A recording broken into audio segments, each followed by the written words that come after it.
We would like to thank our most recent patrons, John Hoffman and Mike Hamness. You guys are awesome. Thank you so much. If you yourself would like to become a patron, go to dialpodcast.com for more information. Thanks and enjoy the show. Shut up and sit down.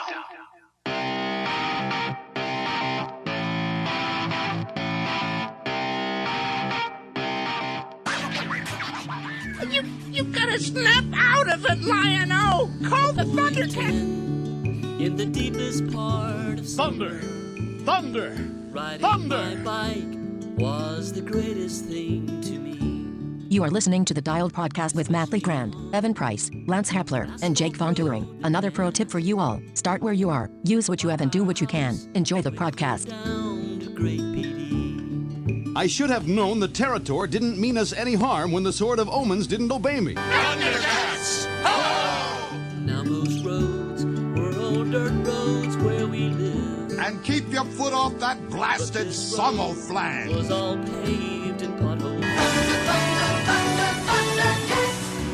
Boy of 10, in the deepest part of summer, riding my bike was the greatest thing to me. What are those? These are pants. Pants! Pants! Why don't we have pants? Pants! Hi, welcome back to the Dial Podcast. I am Jake Von Turing, and I'm here with Lance Epler. Lance Romance right here in studio. In studio. In That's the studio. I am back, and here I am, and still as terribly mustached as I was before. The stash Looks quite similar. It does look similar. It's at this point where it's just fully grown out now, and there's no change to it really. There's no change to it. It's just longer. It's just and it just more is. annoying. It is what it is. It's and got that these little arms. It's got like little arms. So you know when you're flexing your biceps, you put your guns up in the air like this. Now it's kind of like coming down a little bit, like where you're flexing your chest muscles now. like so a threat. That's true. It's So threatening. It can be forward, or they could be almost to. They almost get to your reach my ears? ears. Wow. That Those should be things the are end good, goal. like 3 or 4 inches long. Oh my gosh. That's nice. And that has been Mustache Talk with Dr. Hepler. I think the I left love one, mustache talk. Lance's left one is a little Oh yeah. bit longer. Maybe. You should measure them every day. I think they're slightly- They need to go they're away. slightly off. They just need to go away. When's it gonna happen? When are you gonna chop I don't them? know.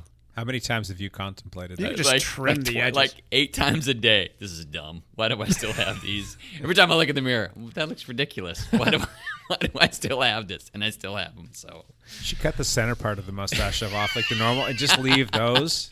just leave the Like when you wings. do it, that's what you need to do. It's gonna be a big day when you shave that off. Oh, It is. Yeah. Well, it's nice to have somebody to my right today. And Today. to his right, Evan Price.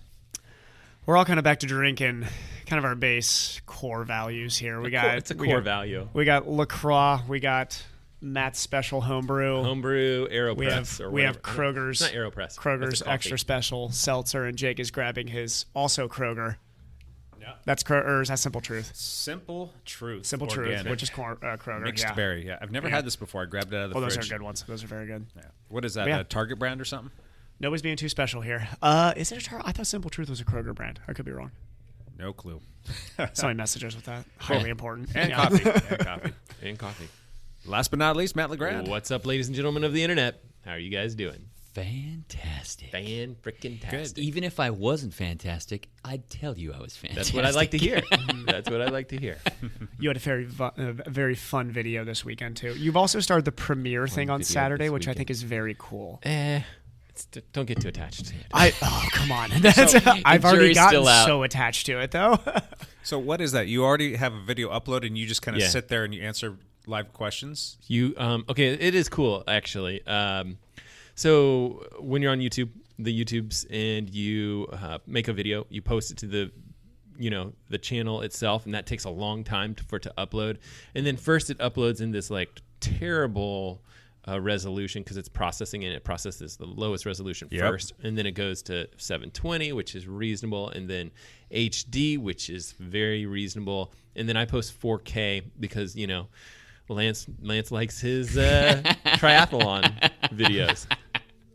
And so as that's processing, you can just like wait it out, and you can kind of do something, which is what I've been doing most recently, is just like setting a time for it to release, and so you can schedule it, and that way you're going to at least get decent quality. And if you're going to schedule it, you might as well do a premiere, right? And so I think I finished that video like late on Friday, and then I just set a premiere for Saturday morning. And then I get to wake up and see that and get so excited about clicking on Matt's video. Well, what's really cool is everyone that's watching it when it's being a premiere comes in at the same time. So if you come in, like let's say the premiere's at 9 o'clock and you come in at 9:10 or whatever, then you come in, you start watching 10 minutes into the video with everyone else. And there's a little chat, and you can chat with people. And so I was like chatting with someone about, their running and all their stuff. And so that was good. That's pretty cool. Yeah, I like it. It's great. Very cool. Nice. I just, I think it works really well when you are like every Saturday there'll be a video at this time, and that's what Eric Lagerstrom does. And it's like Sunday morning 8 a.m. I just can't commit to the schedule. Can't commit. Crazy. Got a couple other things going on. Yeah. Well, just tell the kids. Sorry, kids. How about YouTube premiere. How about some backpedaling, Evan? Why don't you start us off this week?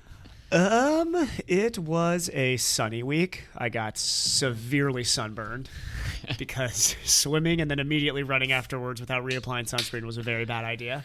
But was this at Horseshoe Lake? Yes. So on Sunday, John Hoffman and Michael Statz did a self-supported 70.3, which I believe is going to be the future of racing. Which is self-supported 70.3s. The near future of racing. The near future of racing. But it was awesome. John did great on the swim and bike.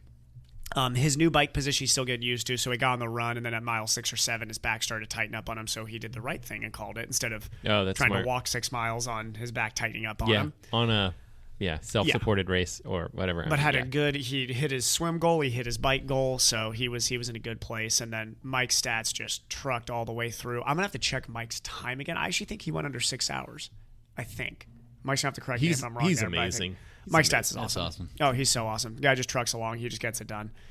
But it was a lot of fun. And then, outside of that, Saturday, I rode over to Larch to do some repeats because I really want to get a good idea of how actually fast I got to go to get that KOM back from Robert, who went really fast up it. So I didn't drop bottles and, of course, did not charge my ETAP front derailleur before. So I ended up in the big ring the entire climb, which I can't complain about because the guy I'm riding with, Josh Mondo, is an only big ring climber. So I'm like, Really? man, I don't have my small ring. He's like, I only climb the big ring. I'm like, well, then my complaint is null. So that's So shut up, Evan. I know, yeah. It was kind of like that. He's like, you climb in the small ring? I was like, no. Wasn't that one of your things back in the day? Like It was. We'll never touch them. Yeah. And that was when I only, rode 9 speed. And then I realized like, oh, I can go a lot faster by, like not shredding my legs at 45 for cadence. So Right. You're also in Ohio, which had less hills, I imagine. yeah, but it was like steep short stuff. So it was kind of that thing to be like, oh, you'd go up a big ring instead of being like, oh, this climb is 45 minutes long. Big ring's probably a bad idea the whole time. So, but yeah, feeling good on the bike. And then this Monday, me and Matt just analyzed what my 100K run split's going to be. Oh yeah, by my 5x1K this morning. So you needed to be 3 minutes or under. Yeah. So it was a 5x1K workout with 200-meter jog in between. This is his Monday morning workout. Yeah. Yep. And we got a nice fun little crew for the track workouts now too, which always helps to have people there. Yeah. Did you start over 3 and work your way under? Yeah, so I started 302, 258, and then I hit 3.3 and then 303 for the last one. The last one we did, I started behind, then kind of raced a little bit. Yeah. I wanted to be a little bit faster, but to be honest, like on pretty trash legs from the weekend and like a big training week last week and running 17 miles the day before, I was like, I think I'll actually take that for right now. Yeah. So outside of that was basically it. Yeah. Nice. Mm-hmm. Matt, backpedal. New bike day. Yeah. New bike day. Finally got a new bike. So I got to go ride with the Jake Von During. Captain Von During. That was a late night bike ride. We had to sneak in. Yeah, we got a little golden hour. I don't know how I missed this on Strava. Did you not post this on Strava, Matt? It's secret. It's secretive. It's all on there. He just blocked you. He blocked you. Did you block me on Strava? Oh yeah. You were so tired of my manual post. You're part like, I'm just gonna block this guy. Part of our like competitor who's gonna have the most Strava followers. I'm gonna block you so you don't know. And you took one follower away from me. Yeah, unfollowed you. I need to take one away, unfollow you now. So yeah, biked. I swam quite a bit indoors on the. Well, I guess it's technically an outdoor pool, but it's a covered pool, and ran a little bit. Ran with Ethan, and yeah, good times were had. Weather's been great.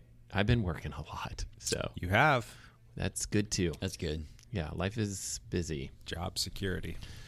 or something. You did not take one of those holding bike photos like you I did know. so well in your video. I will. I'm kind of bummed. That was a cool video, by the way. Yeah. Yeah. Oh, you watched that one? Yeah, Okay. the how to sell a bike video or something like Yeah, that, or yeah. selling your bike. That was cool. I didn't think you guys would like that one. It No, I was liked kind it. of I liked very rushed. Okay. Yeah. I thought it was Stack cool. them deep and sell them cheap. Yeah. Yeah. The accordion's the best part. Yes. And there's Yeah. an accordion. Watch the video, people. people. Although these people on the podcast have already heard Ethan's accordion thing because I played it like through my phone. You did. Yep. But, you know, they get the message. Seeing him play it on the video though was pretty awesome. So Yep. cool. Yep. Yeah. Where you been, dude? I've had a great week on the bike, actually. Okay. 17 hours I put in last week, and I rode in 4 different states. Wow. Sounds about right. Rode in That's Arizona, pretty big. rode in Nevada, rode in Oregon, rode in Washington. So 4 different states. Four different crashes? Did I crash this week? Your arm looks like it, but I think it's just kind of still recovering from the. They're all healing from Yeah. previous crashes. And crashes. I've got this wound on my knee that just won't heal because it's right where my handlebar hits my knee. It keeps ripping the scab off That's of no it. fun. So it's no fun. But I did. There were a couple of fantastic rides I did. One was on the rim of the Grand Canyon. I saw a photo and you were like, I'm going to go around the canyon. Yeah, I've got I'm my going bike. down there. I didn't have my road bike with me, so I just had my gravel bike and my mountain bike when I was on this trip. And my wife went with me. There's actually like a 25-mile road that goes along the rim of the Grand Canyon, the south rim of the Grand Canyon. And so if you ride out it and back, you get 50 miles in. And you go past 6 or 7 different viewpoints, which are just phenomenally You guys beautiful. stop and take a lot of photos? We did. Good. I initially wanted to ride out with my wife, nice and easy, and then try to hammer back. But there was a 10-mile section. Also called ditching your wife? Yes. But there was a 10-mile section In the where desert, they were in the high desert? Smart. they were chip Safe. sealing it Oh.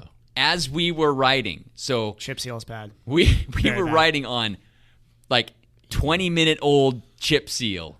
That's so very bad. Ooh. Yeah. there's like Slurry and- slurry and Did you get your- tar and, Yeah, tar on and your bike. How hot was that? gravel?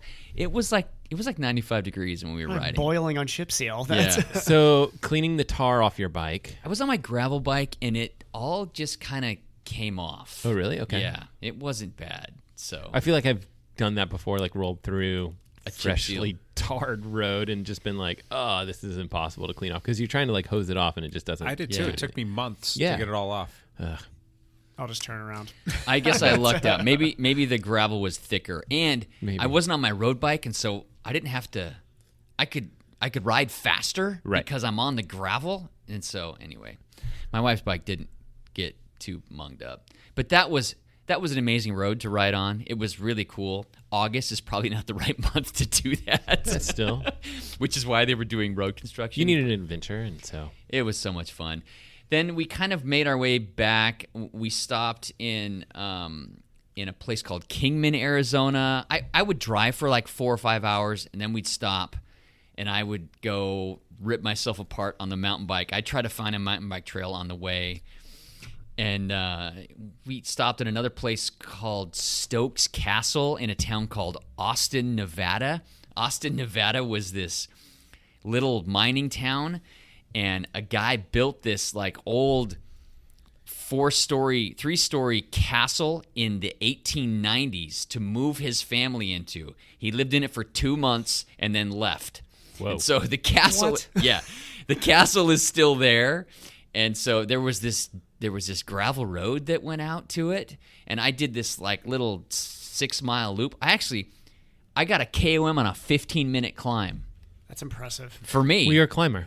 Because I'm a climber. All you gotta do is move to the middle of nowhere, That's Nevada, right. and you'll be the fastest climber Yeah. out there. There was 12 whole people who had done the segment. Is it on it was on a gravel road? It was on a gravel road. And then which bike did you say you were on your gravel bike? I was not on my gravel on the mountain bike. bike. I was You're on the on the mountain mountain bike because there was like a hairball descent at the end, and I wanted to be on the You could have gone mountain faster. bike. I probably could have gone faster. Yeah. But from there, we drove to Oregon. I stopped in Bend. We were only in Bend for like 4 hours. I went to... Yeah, I was going to say, I thought I saw a picture from I did. Bend. I went to Bend. Took my wife there because the Phil's Trail complex in Bend is just a fantastic spot for like beginner and intermediate mountain bikers because there's really smooth trails. It's really dusty right now because it's August in the high desert. But it was good because my wife had a bad experience in Flagstaff, Arizona, riding the mountain bike. And so to take her to Phil's Trail in Bend, she was like all smiles. Does she have matching scars to you? No, she doesn't crash. Okay. I'm the only idiot that crashes. I was just thinking the bad experience in Flagstaff. So. She didn't crash. She just got... mountain biking is hard. Especially I don't know. if... Me and Matt don't do these things. Wait, you think we do these things? We don't know. We don't know what you're talking about. It's very technical. If the road is not smooth, it's difficult. There's always climbing. If you want to ride fun downhill trails, unless you're riding the lift or the shuttle, you have to. There's climbing, and the climbing is never easy because it's steep. Straight up, it's 12% or more, 10%. You know, Yeah, you got to come back down that. So you got to scarier. So she was a little frustrated in Flagstaff, and then we went to Phil's Trail Which complex. mountain were you on in Flagstaff? Did you do the what's that peak outside of Flagstaff? There is... I bet you went over there. Because you can drive... So Flagstaff is at like 7,000 feet, but then you can drive up to like 10,000 feet to the base of the mountain. And then... Or it's not... Something like that. My numbers could be off. We went right outside of Flagstaff because it was...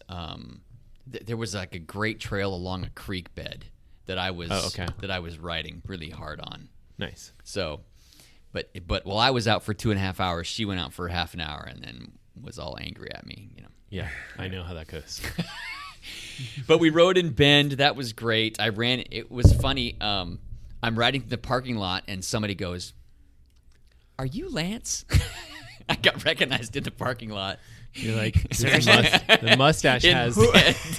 I was wearing a dialed kit, so... But the dialed kit with the mustache, they're like, that has to be that idiot Lance.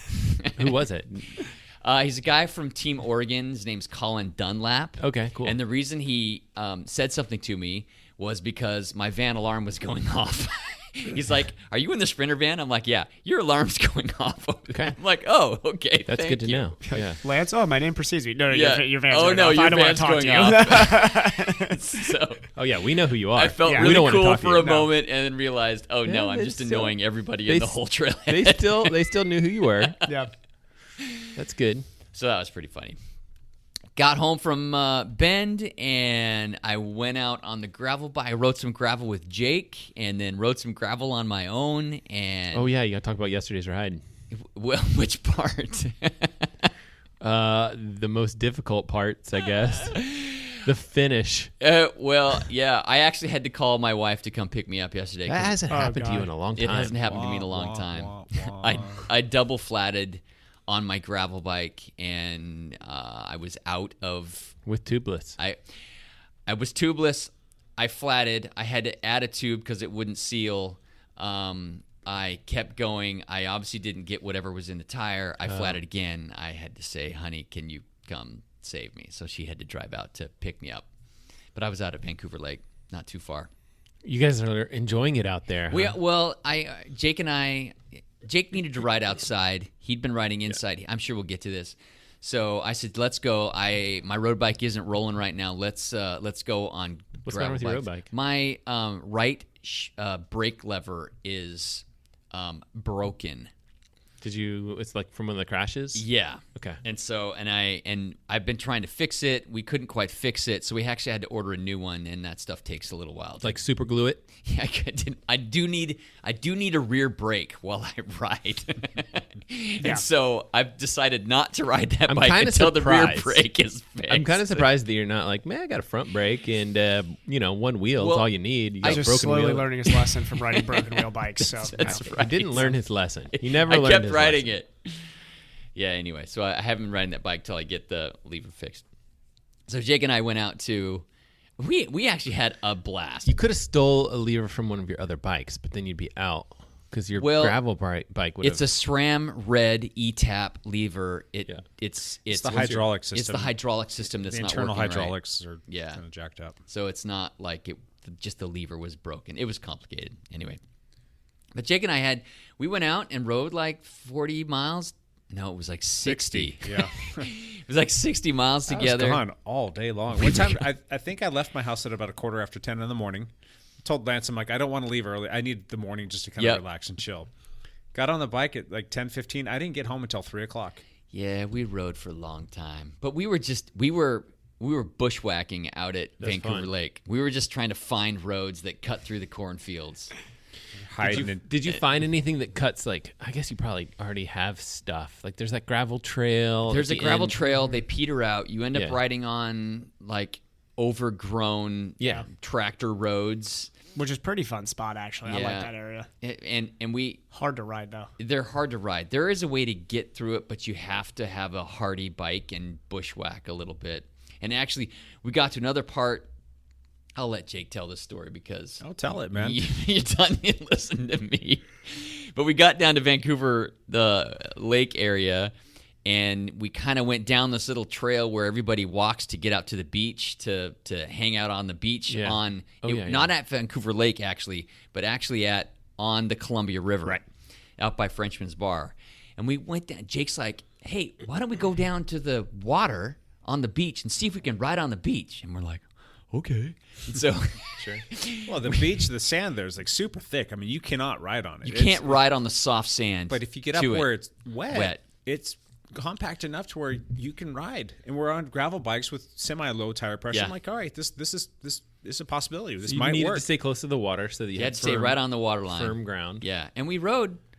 What was it, 3 miles or something like that along the waterfront? Interesting, because there's a way to cut back up if you go. I don't know if it's 3 miles or not though. It's from like the 90-degree corner, exactly, all the way to Frenchman's Bar. Right. Yeah. You didn't want to cut back though because we were riding on it. I'm like, Lance, this is awesome. This is awesome, and he's like, yeah. Did you go past Frenchman's Bar, or did you go past the 90-degree turn? Which direction were you going? Towards the 90-degree turn, right? Yeah, towards the 90-degree turn. So then you went past that, which is nothing. You're going towards nowhere. Well, we were headed for Frenchman's Bar. Oh, the other way. Okay, gotcha. We were going north. And on the way, there was a water channel we had to cut through, and I went through a shallow part, and Jake's like, I'm going to go through the deeper part. And Jake cuts through the deeper part and hit some rock and double flats. Oh. There's some nasty rock down there, and it got me good. It double flatted me. Like it put a little slit in the front tire, sealant spraying everywhere, and the tire went down to maybe, 5 or 10 PSI 5 or or 10 something. PSI. And the back was the same thing. I'm like, oh, this kind of sucks. And wait a second. I'm like kind of looking at it bouncing on the ground. I'm like, no, it'll ride on the sand. And it turned out that it rode even better than Lance's was riding. So I was riding at like 25 PSI, and it was and way too much for the sand. I have 5 PSI. I can make this work. Yeah. That is so weird. I know. Because I'm just thinking about, like, that's just the rim and, like, a rubber flat, Just thinking about how that would... The sand was soft enough. There was enough PSI in there, and it allowed me to really cruise on the beach even nicer. Like tank tires, basically. Well, I'm just thinking, like, that's... If you hit something at that point, you could hurt your rim. But I mean, you're on the beach, soft sand. You just have to pay attention when you're going. Don't go through deep water, rocks and stuff. You guys nailed that one. Yeah. Nailed that one. So we're cruising up the beach, and we're getting closer to Frenchman's Bar, where a lot of people hang out. And so there's like sunbathers and kids playing in the water, and people fishing, and boats like tied up to the beach, and all that other stuff. And Lance and I are like bobbing and weaving through families, and people are looking over on us like, "What the heck?" We're riding under fishing poles, and we're riding over their boat ropes. You're like bunny hop. Yep. Because we're trying to stay on the harder sand. Yeah. And they're people like, asking us if we have bottle openers. And oh, yeah. My beer. You need a bottle opener. Oh, it was a good time. We had fun. Yeah. So then when you got back up to Frenchman's Bar, you're probably switching to road. Front tire. 5 PSI is not going to cut it. Front tire sealed. Front tire was good. Yeah. Hit it with some CO2. Rear tire would not seal. That tire it's done anyway. And I had ordered more tires from it because of all things COVID. Everything is sold out, so I've been waiting. And it should be here this week, so I ended up putting a tube in there, and everything was back up to PSI, and did the 25-mile trek home. Did you do 2 CO2s then, or were you able to do 1 CO2 to get both of them? It depends on probably if you have like the mountain bike one or the. We used 3 CO2s between us, okay. right? Yeah. I think so. Yeah. You had 1 and I had 2, and we used them all. Yeah. Invest in CO2 companies. Yep. So, and the next morning the tires were still good. The front tire was good. Granted, the rear had a tube in it, but everything was still good. It was all good. Yeah. So that was it. Cool. Any KOMs that you get over the weekend? Oh yeah.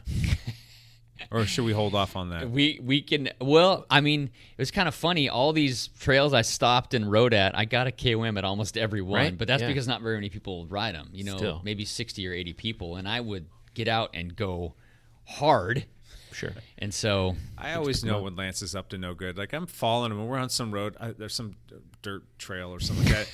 And all of a sudden, I look down. I'm like, "Why am I pushing 350 watts?" I'm like, "Lance, are you chasing another segment?" Yep.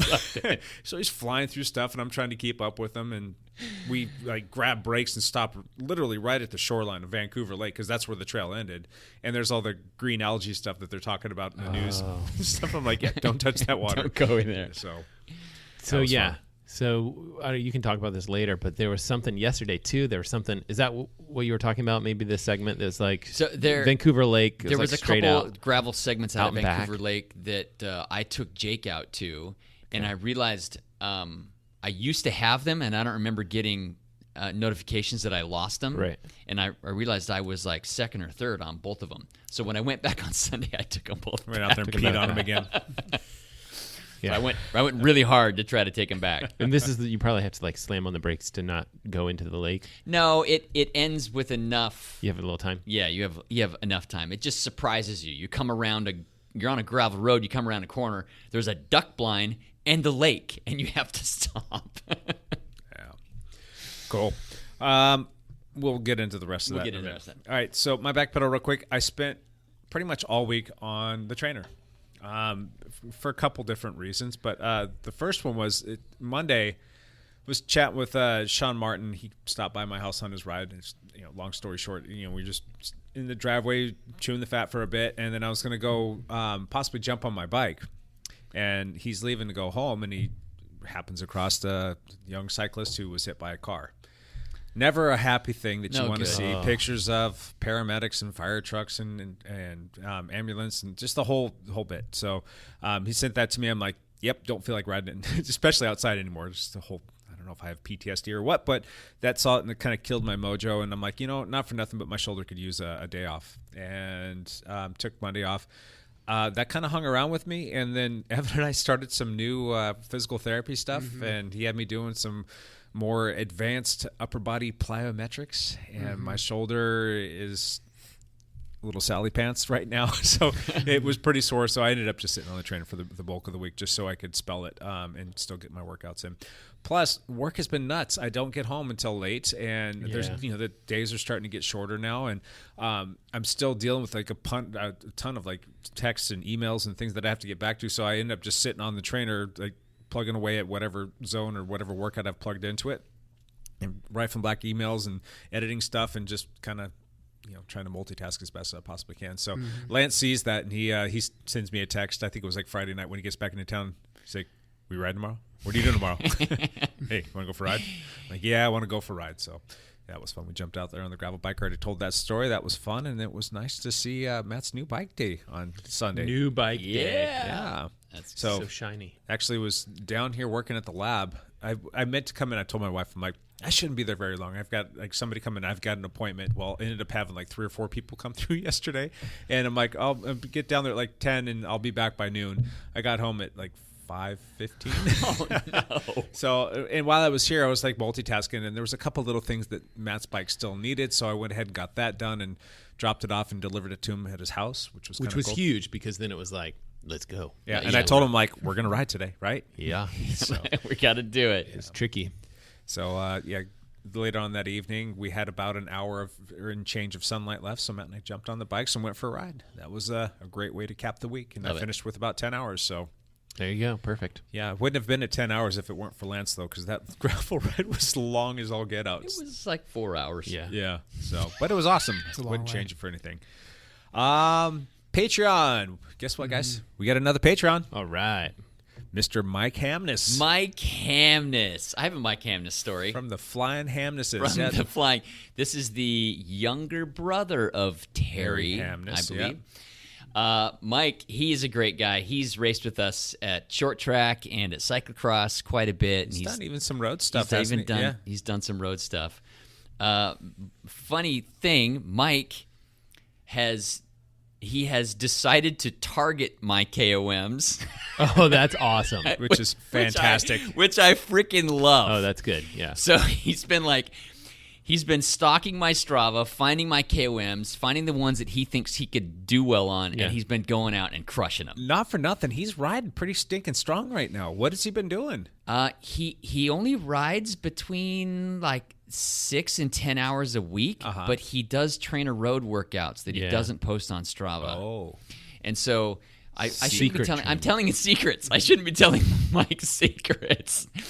But he's so friggin' strong, he can push 1,200 watts for a chunk of time. A chunk of time. And so on a shorter segment, he's awesome.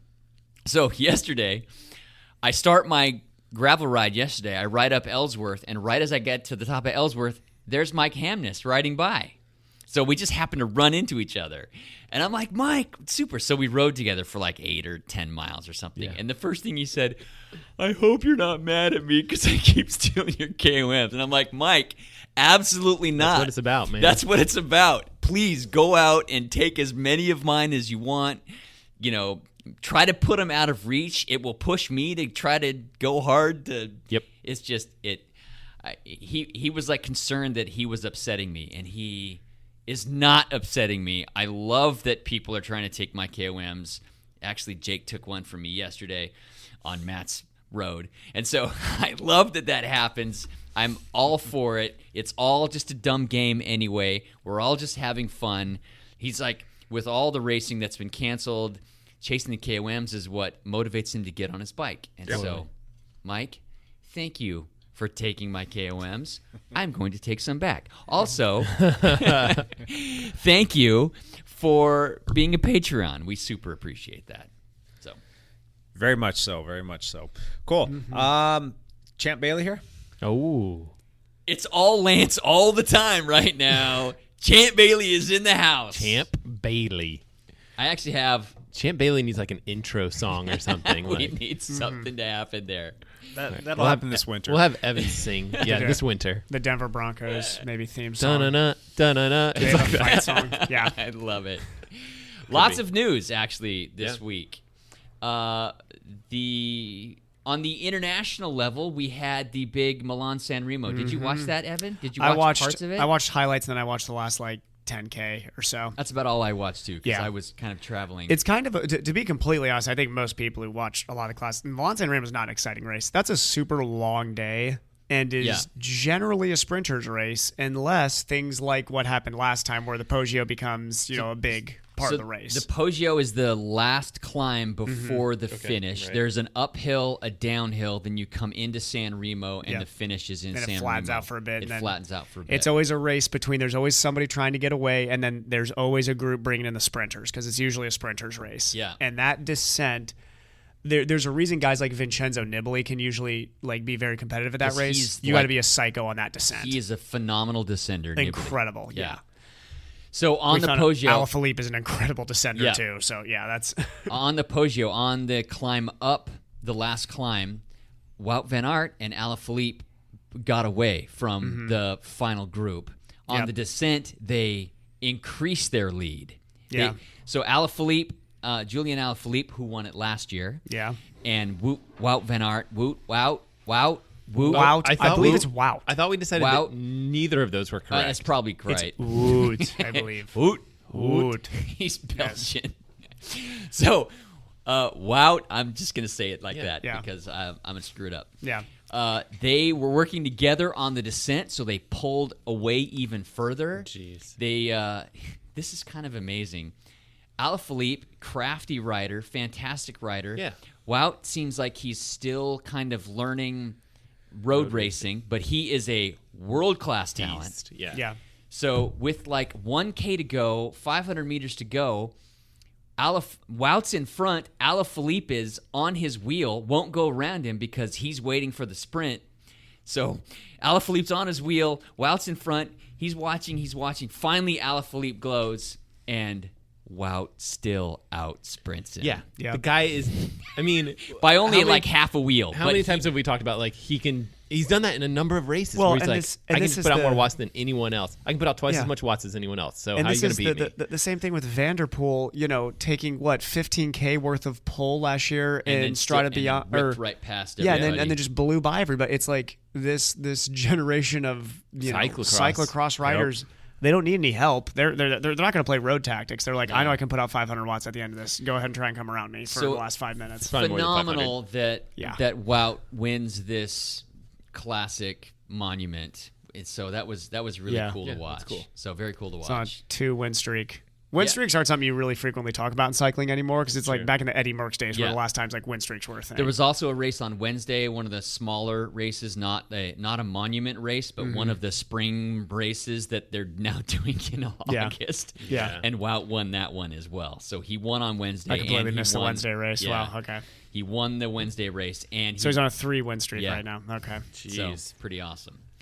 There was like the 3-day Tour de Leon that Primoz Roglic won, and he another beast, another Jumbo Visma rider. I know, right? So Jumbo Visma, they look unstoppable. Oh, yeah, they look pretty solidly unstoppable. That team is going to beat Ineos. I'm going on the record, and it's just a little preview for it's a good hot take. the I show like that we're going to do in 2 weeks for No, the I Tour like de it. France. But also, did everybody see the Tour of Poland crash? Yeah. So a lot of drama with that. That is the worst. I mean, like we have seen a lot of bad sprint crashes. That may be the worst I have ever seen. I haven't actually watched the video. It's very bad. So it's so that stage in the past has been very controversial because it is a downhill sprint. And it narrows into basically downhill sprint. So you're going friggin' 52 miles an hour. Yeah. He hit the barrier at 52 miles an hour. So Jakobsen, who is the Fabio Jakobsen. Yeah, young quick step rider, incredibly talented, Dutch national champ, right? Yeah. Yeah. So and Groenewegen, who is the next going to be a guy who wins a lot of tour stages. Some people are calling for his head after this. I guess until you're in a bike race and have to make decisions at 52 miles an hour, like I'm not going to sit there and say that he's a murderer and was like trying to kill Jakobsen. These sprinters are outside their minds anyway. The downhill sprint is dumb. Yeah. They're going 52 and it narrows into this like 3 bike width finish. So it's a downhill sprint that curves and then it actually narrows out quite a bit. And Jakobsen was trying to squeeze on the right and Groenewegen did a cagey move, and then it turned into a dangerous move. So he drifted right, trying to force Jakobsen to have to go to the wall. And then leaned into him. And that's when he leaned into him. And this is, the video does not show the aftermath, but Jakobsen fractured just about everything in his face and lost all his teeth. So lost a ton of blood and went into a coma. So that was medically induced coma, though, wasn't it? He was put in a medically induced coma. He lost a lot of blood. He's out of the medically induced coma. That's what I heard, and he's okay. Groenewegen, I'm saying that name wrong as well. What? Yeah, we're butchering his name. You nailed it.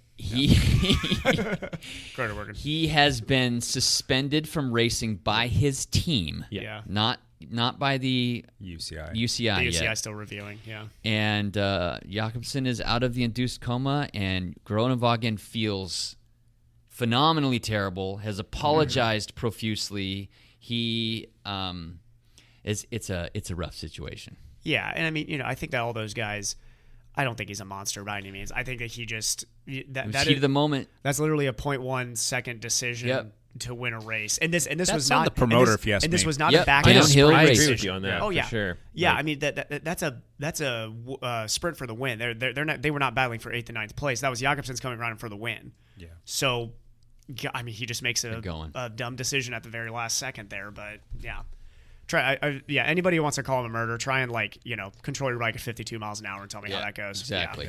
Yeah. And don't do downhill finishes. If you're designing these races, what do you think? Downhill sprint finishes. And it's been a controversy for a while because I think they've had that finish at the Tour of Poland for a few years now. I can't remember if there was a crash last year, but I remember the sprint was terrifying last year too. Yeah. It was wild at the end, and it's just I know why they do it because it looks crazy on TV. But yeah, cool. Anything else? Yes. The Cyclocross Crusade series has been canceled. This was the last thing I was holding out hope for. I was certain that it wasn't going to happen. The mustache can move on. The mustache can move on. I was holding on. Well, no, you have to keep it until the next cross. So what about the 365-day training plan, though? That's gone away a long time ago. Matter of fact, I haven't done any organized training for this whole trip. Well, thank God all this was I did canceled, was then, ride. or you would not have been prepared. Well, there is a mountain bike race that is supposed to happen over Labor Day weekend in the Bend area called the Sister Stampede. That'd be cool. It can be done time trial format. It can be done socially distant. So that's high on your hit list. So I'll probably do that race. Well, you had to know cyclocross wasn't going to happen. Yeah. Can we have a time trial happen around Vancouver? Can we just do Jack Frost later? Sure. You can do whatever you want. Can we? Yeah. I think I'm just going to You already won the Jack Frost I did. KOM time trial thing. That's right. That was Matt's version of that, which definitely did not have the Jack Frost. That's good enough. Close enough. It's Strava's forever. This is true. Strava is forever. Maybe we should just create a Jack. We should just have everybody go out and do it again. Even though I think that the guy who holds that Jack Frost time trial KOMs that. That's taking that. There's a couple. What's ridiculous. the guy's name? I forget. Colby. Colby Waite Malloy. He went quick. Yeah, dude. Very quick. He's got some wheels. Fast. Champ Bailey out. Champ Bailey out. Hey, Evan. Yep. My yoga instructor told me to work on diaphragm breathing. What is that? Ask a PT. Ask a PT. What is that? Okay. Let's see if I can go through this in 60 seconds. The diaphragm say that. is a... On your mark. Get set. Go. So I want you to visualize something here for a second. You're watching Lance Armstrong in a time trial back in the early 2000s, back when he was just dominating time trials like it was going out of style. And you're looking at his back and his lower ribs, and you're like, how does something expand that large? And everybody was always talking about, they're like, I think he just has abnormally large lungs. Do you guys remember that rumor when it was going around? They're like, sure. They're like, Lance has bigger lungs than everybody else. That's why he's lung fast. volume. Larger lung volume. There were probably some other things helping him. But there is a very, very strong supportive tendinous muscle called the diaphragm, which allows us to, we'll say, inhale more efficiently and exhale, in my opinion, which is more important, more forcefully. Okay? Okay. That muscle is the diaphragm, okay? It is a massive dome that basically sits right underneath your lungs and heart, and it basically attaches to your lower ribs, okay? This big tendinous dome-like sheath. When it's at rest, it literally is a dome. When it contracts, it flattens out. So you can imagine that if you're looking at somebody let's say an elite endurance athlete, and their ribs just seem like you can just watch their ribs expand and come back in. That's because they have volitional control over that diaphragm. I believe that they have basically controlled that diaphragm to expand the amount of oxygen they can bring in and also forcefully snap back into place and exhale hard, which are two very important things. Also, it's a very, very important muscle for bearing down and creating some abdominal pressure, okay? It is not belly breathing. So when you're laying there trying to relax, trying to diaphragmatically breathe, thinking that just your belly rising up and down is diaphragm breathing, all that is you're creating just basically an air bubble in your abdomen, which is rising and now falling. Actual volitional control of your diaphragm, which is an exercise I like to give my patients, especially if we're trying to work on just breath control during exercises so that they don't feel lightheaded, is try to put your hands on the bottom of your ribs. So like at ribs like 10, 11, 12.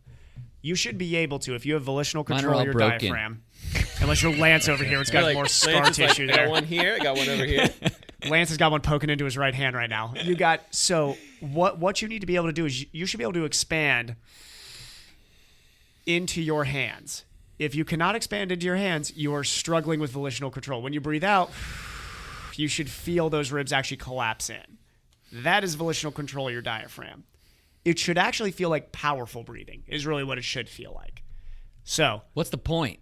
The point is it's a much more efficient breathing pattern when you're under strain. Okay. Now, should you just be sitting there during your workday thinking, okay, expand the lower ribs? Volitional control. Yeah. No, because it's a subconscious activity. So you do not consciously think about your breathing all the time. But when you are doing harder efforts, especially if you're on the bike and you're hunched over in that position, instead of shoulder breathing where you get very shallow breaths, if you start to develop control of that, your low rib back area can look like Lance's too, where it's like just a massive, what the Vellamonte called a whale shark breathing, basically. Think of that. Yeah. You got those ribs expanding out the back and coming back down in. That's powerful diaphragmatic breathing. All cool. right. You can count it as your core exercise too. 3 minutes and 20 seconds. 60 seconds on the dot. That's with you cutting him off. That's right. 60 seconds. If Lance wouldn't have said anything, I was clear going for 60 seconds. All right, good. Good info. Thanks, Evan. Hey, it's the hot seat. The hot seat. That was beautiful, Matt. I don't know. I get excited about it. I don't know why I get excited. Awesome. It's our monthly hot seat, fellas. Who would like to go first? Do we need to Rochambeau for this, or we got somebody that's got something that's just so hot they need to go first? Do you guys Rochambeau or do you 1, 2, 3 shoot? Rochambeau. 1, 2, 3 shoot. Come on. Go back to Ohio, dude. Come on, get out of here. Also, have you met a psychopath who goes on 3? Have you guys ever met any of these people? Yeah, they're out there. I rock, paper, scissors with somebody who goes rock, paper, and on scissors did it. Huh. It's like, are you kidding me right now? All right. Rochambeau talk brought to you by that was my hot seat question, actually. Do you Rochambeau or 1, 2, 3? All right. Lance, you got one. Go. Okay. How are you guys keeping your motivation up with all this? It's failing. He bought a new bike. Matt bought a new bike. That's what I've talked about this before, but like we talk about like, oh, you keep using your bike as long as possible, blah blah blah, and that's awesome. Like I love seeing people get great value out of their bikes and keep them for 20 years and they're still awesome. Great. But there's real value in buying a new bike because you'll be motivated to go ride. That's true. It's one little thing that you can do, which is not little, I guess, but one big thing you could do to motivate yourself to ride. So I definitely feel a lack of motivation, 1, because work is busy, and 2, because there's no races in the near future. Yeah. But there's it's beautiful weather Pretty out there. soon we won't even be able to ride over the border, right? Yeah, seriously, I know. If that's the the governor next scary shuts down thing. the Oregon-Washington border. You know, it's a good thing I really like I love riding in Collier County at least. Yeah. I mean, like, it'd We be got good sad, stuff. but like I think we Is that a went real out thing? here. Personally, I believe we got Rumors. more going on. No. I'm calling out the Oregon But cyclists there's here. rumors. That's crazy. All rumors. That'd be That's all crazy. rumors. By the time the podcast comes out, Yeah, there's going to be it's been official and it's actually real. But you heard it here last. Yeah. So, Matt, your response was new bike? Sure. That can be my response. Buy a new bike. What else you got? That seems a little bit ridiculous. Are you lacking motivation? Buy a new bike. Sounds like a good plan to me. $1,000. I don't get why that's ridiculous. That sounds perfectly fine to me. Sign up for a race. Sign up for an Ironman race. Did you That know isn't it's gonna not happen. Yeah. Okay. Give them $1,000. Sign up Have them for not Tulsa. return any of it. Yeah. So Matt, sign I up have for St. George though. For sure, it's gonna I have happen. a video coming out that I think that you guys are going to think is funny. And it literally is that. It's like, sign up for an Ironman race so that you can be an Ironman register. It's very satirical. I don't know when it's going to come out, but That's awesome. I think this is a good question that Lance is asking. Right now, it's not so hard to answer that because it's so flippin' beautiful outside. Right. Oh, Nice. yes. And granted, I mean, if things aren't hurting and you're not, dealing with issues, it's so nice to go out and ride, just to be outside because you don't want to be cooped up. The question is like, how are we going to stay motivated when we get to cross season? And let's say it's like back to 42 degrees and rainy weather. I mean, are you really going to want to go outside and suffer? Let me just riff on this for a second because this trip that I took that went through Arizona and Utah and Moab and Nevada, it was freaking 100 degrees every day. I was so happy to get back to the Pacific Northwest where it was a comfortable 83 degrees yesterday. Dude, I'd so much rather ride in 45-degree fall weather than 100-degree weather. It's so like, if you gave me hot. to choose between a 45-degree rainy day and 100 degrees, I'm taking the 45-degree rainy day. Anyway, thank you, Pacific Northwest, for Yeah. your perfect summers. please incredible summer. Stay away. No, all it's you terrible people here. that are listening. It's terrible here. They're coming and they're bringing their big SUVs and their minivans. It's 83, but we promise it's 200% humidity. Shut down the borders. It's like all my Shut down that border now, please. all my friends who live in Vegas or live in Arizona or Moab, they're all right at 5 a.m. because that's the only time it's 90 degrees or 85 degrees instead of something ridiculous. But anyway, okay, that's weather rant over. For me personally, like right now, if I'm not riding, I'm gaining weight. So that's a big motivator. I don't want to gain more weight. Yeah. I don't need to be any bigger than I am. I'm trying to go the other direction. So I'm just getting exercise, and that's kind of important to me, maintaining fitness. And the other thing is just being able to ride with friends. Like if I can't ride with friends, that's definitely not motivating. But anytime I get to go ride with friends, that's huge, especially in this day and age with all things COVID and having to, really pick and choose or keep groups small or not at all, or doing a lot of this solo stuff. I can only do that so long. I like to connect with people. Yeah. So It's the social hour. Yeah. It is. It's like that. Definitely. For some of us, well, for the 4 of us this year, it was probably the only time we're ever social. Well, None of us are social butterflies here. I'm gone for 3 weeks or whatever it was. The night I get back, I text Jake and say we're riding tomorrow because I want to talk to you for like 3 hours, and that's what we did. catch up on We everything. just rode and talked for Yeah. hours. Yeah, that's for sure. I've said this before, and actually running into Mike Hamness yesterday while riding really kind of brought it around. Strava, for me, has been very motivating. Yep. Oh, yeah.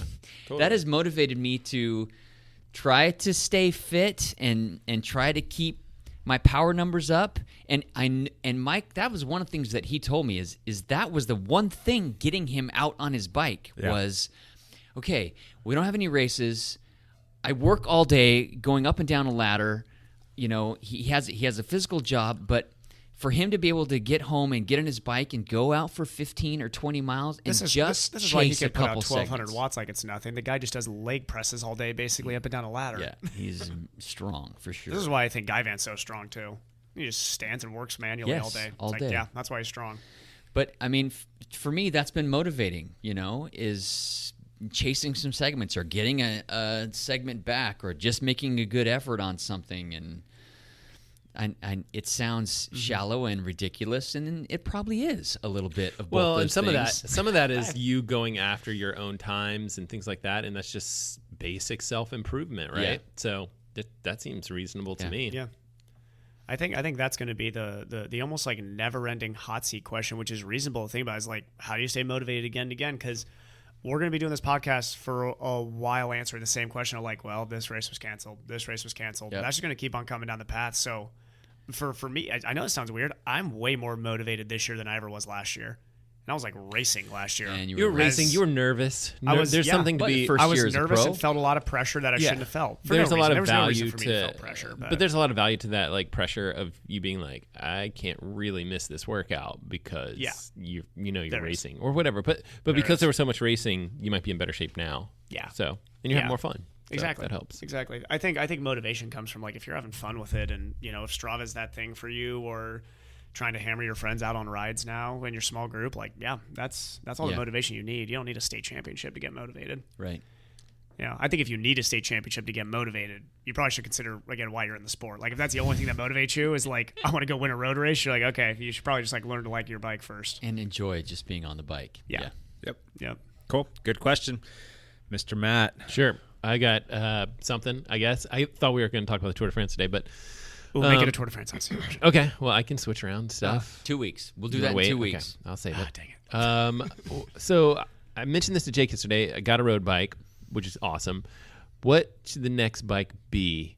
I like gravel, mountain bike. Yeah. What do you think?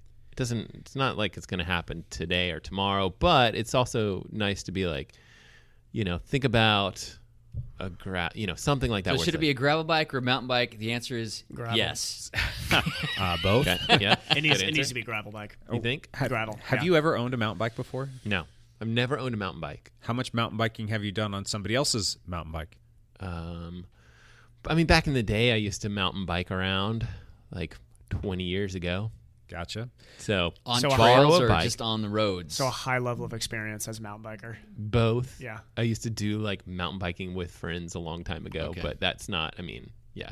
So I mean, if you have to pick one, I gave you my spiel yesterday. we got one vote gravel. We got gravel. one vote both. Yeah. I'll vote gravel. You vote gravel. Definitely gravel. Gosh, I don't know. There's such good trails. Or just get a really good deal on a cross bike and make it a gravel But bike. here's the thing, Matt. The trails that you're going to want to ride on, you can ride a gravel bike on those so easily. I don't know, man. Behind Fallen Leaf Lake looks. How often are you going back there and riding up Fallen Leaf Lake? Every And day. how many times are you going to Every do that day. on a mountain bike? And you can realize- still ride all of those Right. on a gravel bike. slowly, carefully, with elbows and knee pads and Your I get backyard dropped all the time. drops into the mountain bike trails. yes, yeah. That's a reason to have a mountain bike right there. I know, right? Have you It's seen like, those jumps those kids have, though? Matt would die. I I'm would- not doing. We're not talking. We're not about those We're jumps. skipping the jumps, but you can take my trail down. Yeah. To the other trails. It's like all mountain bike. It's like, all mountain bike stuff. Okay, then maybe I may change my answer from your house. You're right, mountain bike may be I've more ridden valuable. all of those trails on my gravel bike, and I've ridden have you? all of those trails on my mountain bike. Which is more fun? They're both fun. I Fun, mean, okay. you're going to go a little bit faster. You're going to have a little bit more, confidence with the mountain bike, just because you've got suspension, Yeah. you've got bigger tires and all that other stuff, and you're going to attack roots and rocks differently. Yeah. But it's almost a challenge too. You don't have to go as fast on a gravel bike, and if anything, it's going to teach you a little bit more bike handling skills as opposed to just bombing something. You're going to learn how to use a bike or how to not hammer something. And you can take some of these gravel bikes out on like even road bike rides with groups. Yeah. Yeah. So case in point, case for the gravel bike. Because my road bike's been down, I just pumped my tires up a little harder and went and rode on the road. Yeah. You don't switch the wheels out or anything No. like that. Yeah. But you can. But you could. can. Yeah. Right. Yeah. So it's the We gravel got bikes are pretty much fantastic. 3 votes gravel. Sort Well, of. I think gravel. When you start to add it all up and you look at the sheer volume of gravel roads that are at our disposal here just in Clark County, you can go ride all day long. Now, if you're going to do the same thing on a mountain bike, yeah, you can go ride like the Tarbell Trail system, or you can drive out to Sandy or Sandy Ridge or Growlers up by Longview or Whipple Creek, which is up by there's yeah, places but you're you can go. driving to all those places. You can get on your gravel bike and you can ride out your back door, and 20, 30 minutes later, you're on like gravel roads for days. Let me just say this: the funnest thing I do on a bike is mountain bike trails. Single track trails is by far the funnest thing I do on a bike. I love riding gravel. I love riding on the road, but I have a much bigger grin when I'm riding on trails on my mountain bike. Okay. So it's a different experience. Yeah. Right. So I've got both in my garage. You're welcome to come grab either one of them or both of them and try take them out. both out. Yeah. Test the waters. I kind of feel like I need to find an affordable, gravel bike that the kid, that can be in the garage and the kids, can beat with a bat and stuff like that I won't freak out about. Yeah, that's a good point. Although I would like to see you on a mountain bike. I really would. I know. It'd be interesting. All right, well. Keep up, Matt. Let's go. Tune in. We'll talk about that in the next podcast. And we'll see you on the next one. Yes. Thanks, guys. Evan, what's your right. hard-hitting Kind hot of going seat off of question? Lance's question here. So we were talking about this at the track workout this morning. This is a running question. Well, no. I'm just It's actually just a race question in general. So I think in the triathlon world, more in the cycling world, we have had been hammered with cancellations because it seems to be a little bit more the public eye of how poorly Ironman is handling this entire situation. Which, from a cycling perspective too, if there is not going to be racing for a while, we'll just say, let's say that we're looking through next next summer. We're looking at, let's say this time next year is when racing starts back up again. Will you start to look into organizing either your own solo efforts in race style format or small road racing as groups? Will racing start to become make your own adventure, create your own adventure? And would you be a part of that? Well, has it already become that with the Everesting Challenge? Yeah, I think it's slowly going that way. But I will say, to answer your question, because I love just stealing you're like talking to Lance, and I'm I like, know. no. I know. I was just looking at no. Lance. I know Matt's going to talk. Yeah, he'll talk. I think that there's a very good argument for us and our group, and because we have people that are extremely passionate about the sport and well organized, that they would be very keen on setting up some sort of interesting time trial, or setting up some sort of cyclocross time trial, or setting up something like that, and putting it on in a safe manner where people can do it, according to the rules as best as possible, and potentially not cause any problems. I would assume that kind of thing could potentially happen like next summer if we're all just kind of sitting on our hands and not racing for that large of a period of time. But I could be wrong. I think that this group would do that. Yeah. So I don't know exactly how that would look. I mean, probably time trial-ish type format. Yeah. But I don't know. There are races that have happened. Yeah, right. And half the cycling community questions why people are even lining up at those races, and the other half are like, thank goodness there's still a race to be done. So it can be a bit controversial. I'm quite content chasing my own PRs. Right. Or chasing my own times. I couldn't do that without Strava. Well, I guess I could. Strava makes it easy. Yeah. To chase those. And that can be on anything or any kind of thing. That being said, if our team decided to put together some kind of event where there's half a dozen of us or a dozen of us in two different groups, I would participate in that for sure. But I don't know if that I would set it up personally, because I'm content doing your thing, chasing my own records. Yeah, but it would be fun to have. I mean, I'm thinking like Jack Frost time trial style thing, but but that could also be pulled off. or even something long enough to where it's like 10 guys, or if there's a lot of people interested, you say, okay, there's a group starting at 8 to do the full rack, there's a group starting at 9 to do the full rack. Making little groups of 8 or whatever, and hey, it's race style. You know, I mean, you be careful and respectful of road rules out there. But I mean, I know for triathlon, I think it's really easy for us. Like, I've already got plans. Like, I think I've mentioned this numerous times that we're going to do the weekend of September 19th, 20th. The 19th being the shorter distance day, and then the 20th being anybody interested in trying a long, long course. Long course. But in triathlon, it's easy to.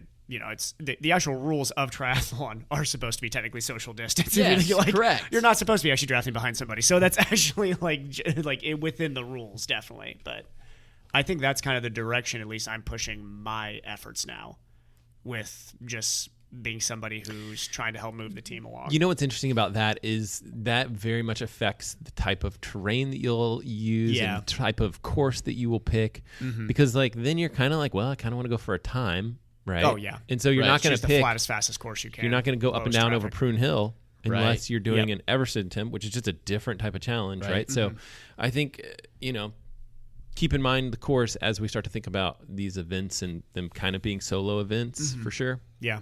I don't know. Flat stuff. I don't know. That's kind of boring, but I'm actually love boring. I'm doing August 30th. I'm going up to Bellingham to do just with one guy, with one friend of mine. We're doing actually just a pure climbing race. It's going to be basically a half iron distance, but it's going to be a lot of climbing.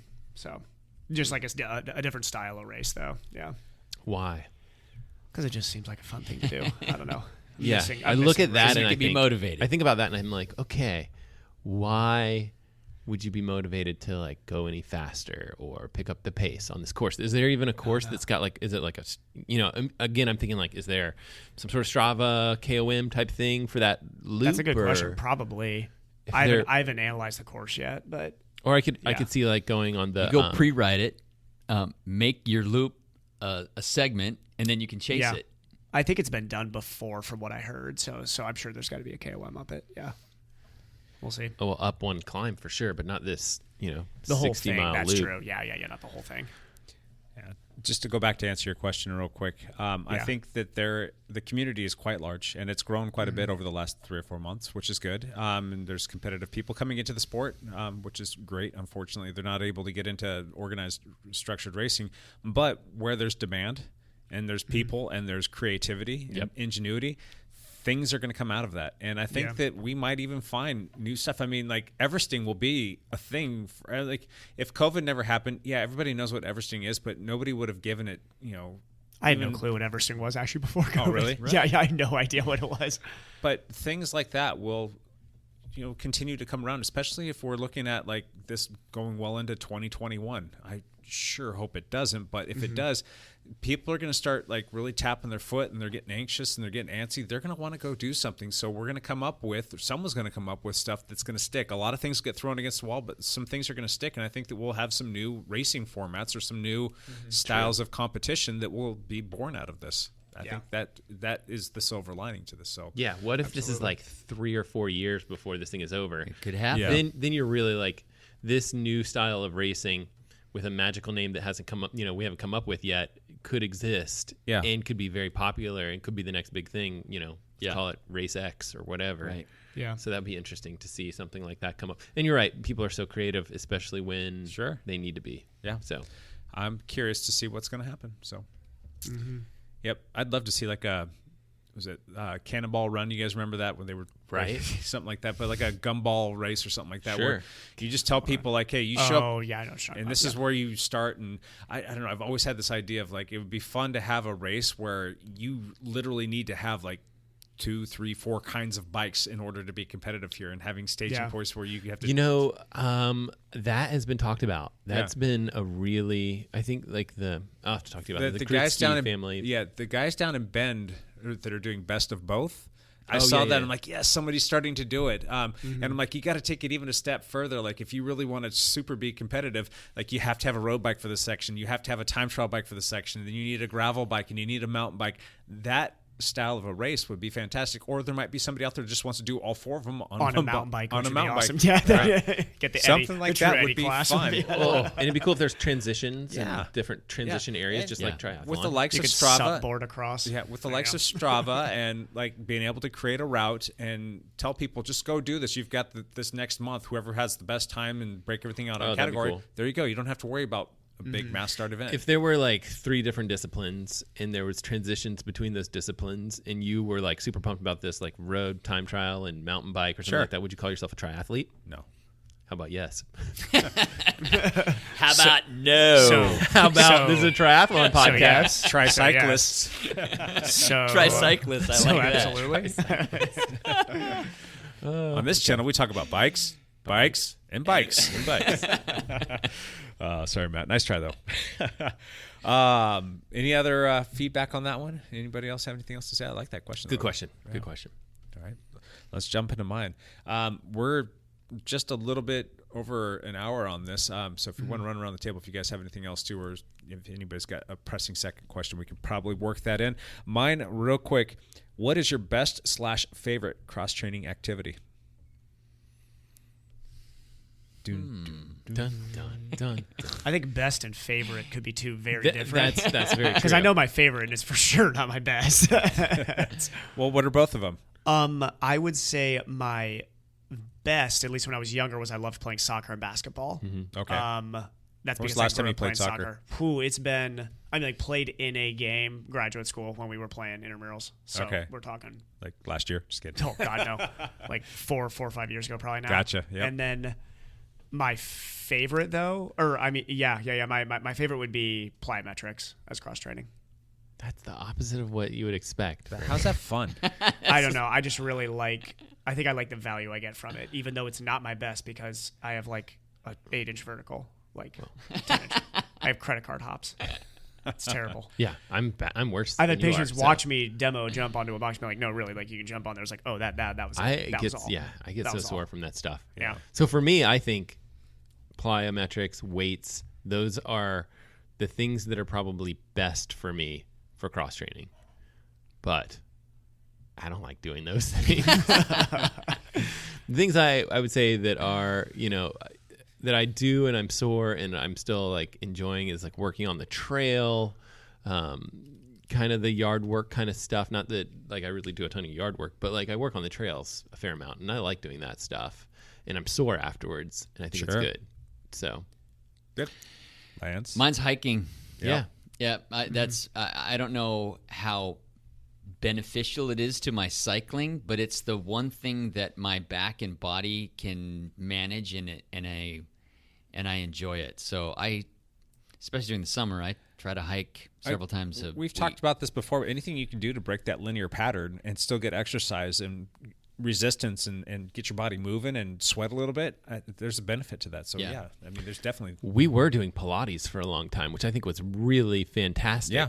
And it's probably something that we've been missing on throughout this whole COVID thing. I want to try yoga, I think, at some point. That's what I think I want to try next. Yeah, I think that both of those are fantastic. Yeah. So. What about you? What was your good luck your with own that. question? It kind of goes back like the last couple weekends.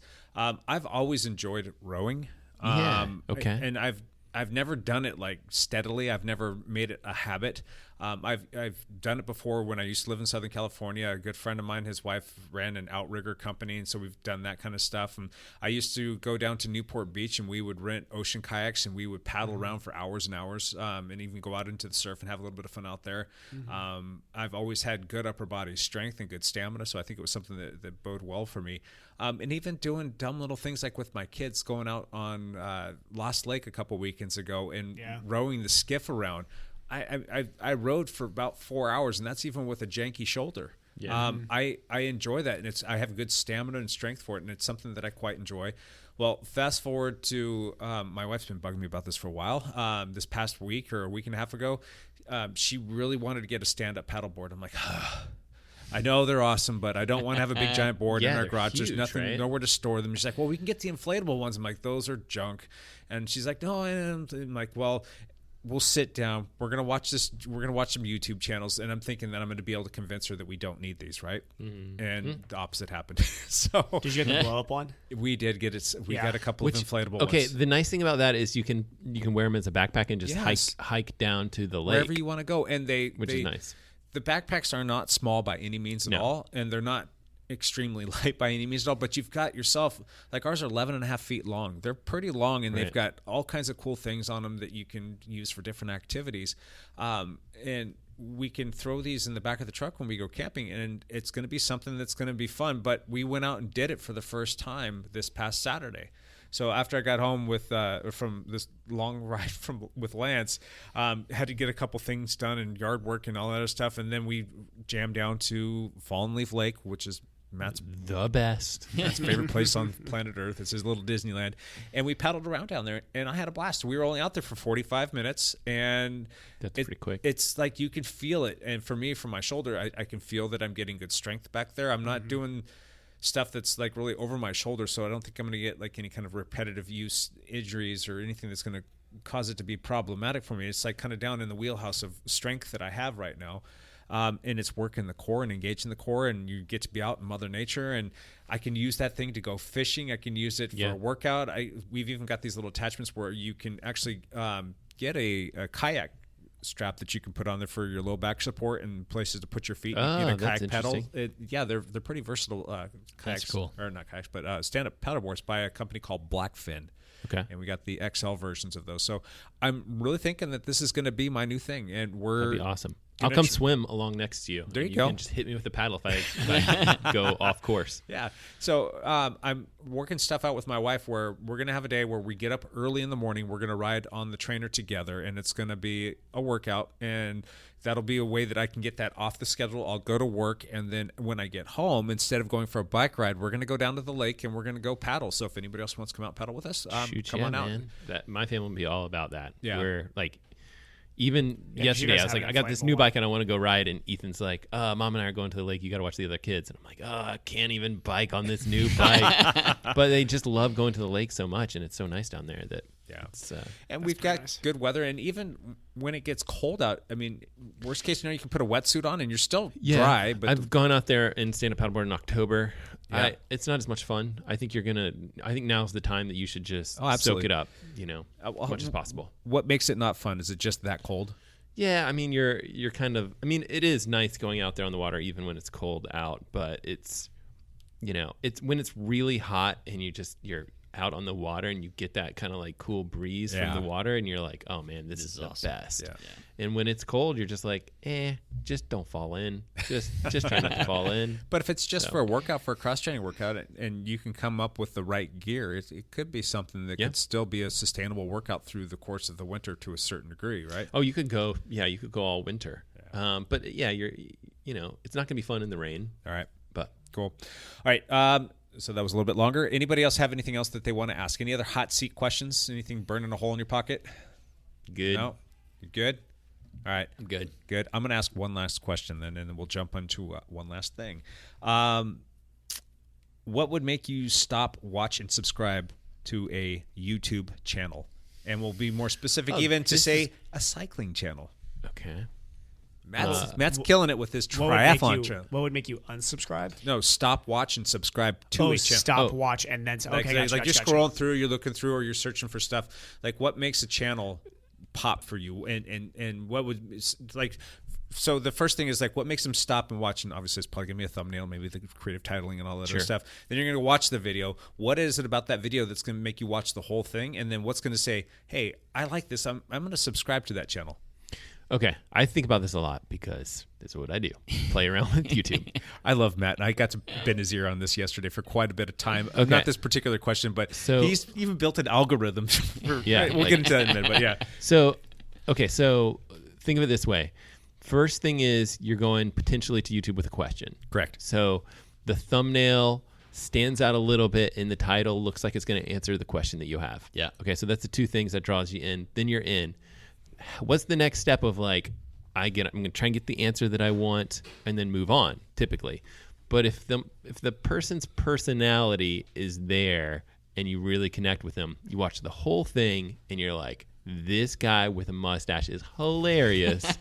I'm going to subscribe to this. It's too good. I want to see what he does next, which, again, that's definitely missing from my channel. But, maybe someday we'll get there. But, yeah, so I think those two things, right, like the getting them in the door and then the connecting with them on a personal level would kind of take the next step of subscribing. So that's my take on it. Good. That's my guess. Gotcha. You know, what draws me in usually are two separate things. One is race tips. Yeah, right. So some type of Educational. racing educational thing, like how to corner better, how to something, or if you're mountain biking, how to just any type of like riding tips that can make you go faster. That draws me in. Yep. The other thing is phenomenally beautiful locations, rides. That's true. The types of things like that on the cycling channel. That We're draws me inspiring. into. So like GCN is probably like the biggest channel that I can think of. There might be others, but like GCN Cycling related for sure. Yeah. And so one of the things when they first started up is there was just really good personalities in there. And now I think they're doing a good job with like locations and things like that. And I do think they do a good job on like providing educational content. They do really cool challenges. So like different race things, challenges. GTN, which is under GCN's banner, just did a running Everest, which I thought was ridiculous. Yeah. Absolutely crazy. And like that's the stuff I would click on. Yep. That or racing. Like period, such a crazy challenge that you're like, I got to see if this yeah. is possible. And I'm also that one person on like the 200 view videos of like 1997 stage 14 and just like the whole thing. I'm like, yep, that's what I want.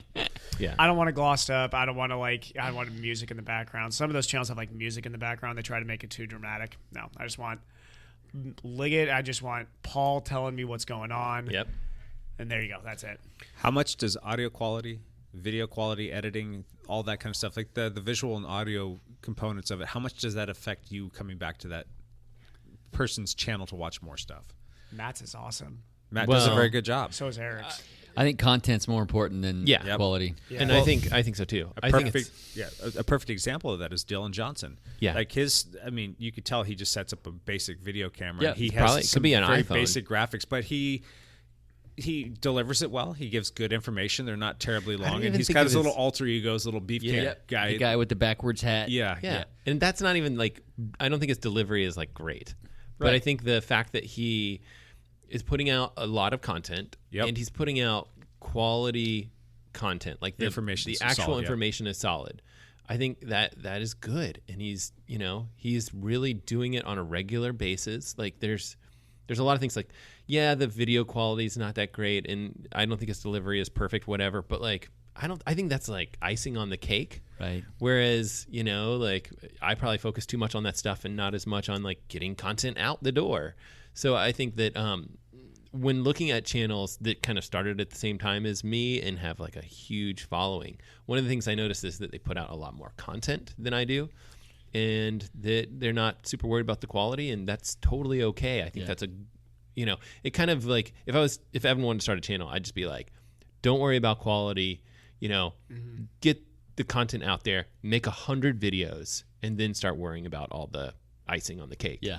So I don't know. That's like Phil Guyman too. I mean, he's getting a pretty big base of people. His video quality and his video Not editing great. is like sometimes it's just like downright just terrible. But He people still watch it. I mean, he literally set up a camera in his bathroom and is sitting next to the toilet. Yeah, but he's funny. It's great. It's engaging. It's engaging. You want to hear He's a great his opinion. Yeah. Yeah. So literally, he you could don't sit care in his about bathroom. I any mean, of that stuff. like literally, this is how Sat next this is to how the toilet good, bowl. This is how Toilet good roll. Phil Guyman is he can sit next to a toilet and people be like, I'll watch that. Yeah. I mean, definitely he's the personality, right? Yeah. Like he's got that on lock. Yeah. He's just so fun to watch. And I feel like sometimes some of the jokes that he puts out there just, go past the people that he's like explaining. Right. Like he'll have a guest on or something like that. And I'm like, he'll just nail something. And I'm like, oh, that's hilarious. The person he's talking to doesn't get it. Yeah, it goes over. Oh, man. He's very quick-witted. He's also very, very intelligent. Yeah. Yeah. Phil Guyman's hyper intelligent. Yep. Which, yeah. Yep. Cool. Good info. I was asking for a friend. All right. Let's move on to one last thing and wrap this bad boy up. Lance, go. Teammate Jerry Pruitt has posted his next dialed cycling scavenger hunt photos. That's cool. So he put out this thing. In Portland, we have the West Hills. There is Forest Park, which is a huge park. There's a bunch of great climbs on Forest Park. One of the climbs, named McNamee, has a bridge you go under that people have put trolls all over. So the scavenger contest, photo contest, is to take a picture with the trolls in the background. But not just ride there and take the pictures, but actually do like 4 of the climbs through Forest Park, like 3,500 feet of climbing, and start on Sabi's Island. And so shout out to Jerry for pushing us and motivating us. Thank you, Jerry. Yep. That's awesome. Evan, one last thing. I got nothing good. One last thing. Go, Matt. I got nothing. I really couldn't think of anything. I was racking my brain there. Okay. How are things looking in the lab? Why don't you tell us about the Busy. dialed endurance lab real quick? It's looking busy, which is That is awesome. good news. It is good. Evan is on record-breaking pace right now. He's setting some new benchmarks. He's getting super busy, and I think that's a huge testament to the work that he's doing, not only in the clinic here, but in the community. that. So he is he's doing an awesome job. Crushing it. Big Thank you. kudos. Yep. I appreciate it. A lot of help from the outside. They probably start sleeping better, but yeah, it's going well. Matt, one last thing. Check out the video that we were talking about earlier, selling all your bikes, or I think it's how to sell your bike fast is the title that I used for that. Really, it was just me talking about how I sold 3 bikes pretty quickly. Basically, I put up each time I put up a bike, it would sell within 24 hours, and it was a good experience. Yeah, it was well done. And one of them wasn't really a sell; it was a trade, in which I got a Italian accordion. I think it's got to be 100 years old. Love it. But it's definitely, I feel like I got the upper hand on that one. I got a pretty good on that deal trade. here. Got a good deal on that trade, and every time I see it, I smile. So the accordion's in my office right now. We need some more music from your son. Yeah, I know. We'll have to come up with something. All right, my one last thing is going to be one more question for you guys. Oh man, how are we going to solve this? It keeps me up at night. I can't stop thinking about it. It's something that I need answers. Champ Bailey and the real Champ Bailey. How are we going to sort this out? How are we going to figure out who these guys are? I don't even know how to connect with them because they're Patreons of ours. Right. But I We guess want, I could. we want to give them some love for being Patreons. I need to know who these people are. That's the idea, Jake, is we don't know who it is. So I'm going to call them out, and I want them to come up with a creative way to start giving us some clues as to how we can figure this out. You can look up Dialed Cycling Lab. You can look up Dialed Endurance Lab. You'll find our address. Drop us something in the mail. Yeah. Do you know, it'd be Create even an more alter fun? ego. One of those like He could- cutout magazines with like the Yeah. secret Champ Bailey message. They could say, I have I'm a gonna start a ponytail. certain Strava route at a certain time on Saturday, and they're going to send you the Strava route and be like, I'm starting at 9 a.m. Yeah, I mean, you it's- can try and chase me, and then we Catch can me. see, catch you. That'd be very fun. Give him a easy. 10-minute head start and see if Lance can catch the real Champ Bailey. But pick a route that has hundreds of people on it, so we don't know. Exactly, so you don't know who the actual Champ Bailey is.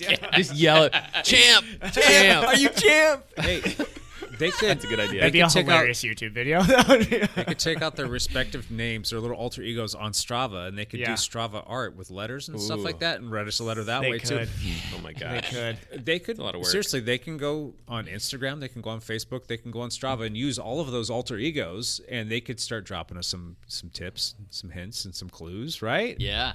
I need to know. Need I need to know. I need It's to only know these gonna people it's are. only gonna make it worse when we have these hints that we're like, I have no idea who this is. right. Was that a You're really gonna Backstreet lose a lot of Boys or an sleep. NSYNC song? Tell What? me I need to know. Okay, let's not. I think it's the Backstreet Boys. Was that Backstreet Boys? I think it was. Who sings that song? I don't know. I think it's Backstreet Boys. Let's keep it that way. That's, no. I think I was doing pretty good. I think I was in there. I'm gonna go in sync. I have no idea. I think it was NSYNC. Okay. That is more JT vibe to it, I think. I don't know. We'll look it up. Please, Matt, thank you. Well, hey, here it is. It's on them. You guys, if you're obviously listening to this, we need to know. We need some clues. It's up to you to start sending those out This is there. the greatest mystery of 2020 on this podcast. All right, you guys, that's it. 129. Is that what this is? I don't know. I think it is episode 129. I don't know. It's a lot. Let me check my notes here. Yeah, it's podcast 129. Do we do anything for 130? Is that a number? Or is that a thing? No. What about 150 150? maybe. 150? I don't know. I loved the live episode. That was fun. That was know. fun. I guess we can't do that anymore, but that was amazing. So 200, I guess we'll do We'll that. do it when COVID's over to celebrate, right? We really appreciate everybody listening. We've talked about this Patreon stuff. If you yourself are interested in becoming a patron to help out the show, go to dialpodcast.com. You will see the Patreon link there and logo and all that other stuff, which will click you through to learn more about us. Or you can just go to Patreon's website or app or whatever it is that they use, and you can search Dialed Podcast. And in there, you will see 4 different options. If you want to do one of those, we would greatly appreciate it. Appreciate that. What are we doing over here, Matt? Is this it? Yes. Oh, my gosh. Yeah. Who is it? Is it NSYNC? No, it's Wait. Mark Anthony. Oh, What? it's not even a boy band. It's Mark Anthony. We don't know our boy band. Spanish I crooner. apologize to everybody Spanish who was a Matt child in the LeGrand. 90s. All right. We really appreciate you all listening. We hope you have a great rest of your week. Champ Bailey and Real Champ Bailey, expect to hear from you guys soon. We'll see you next week. Bye for now.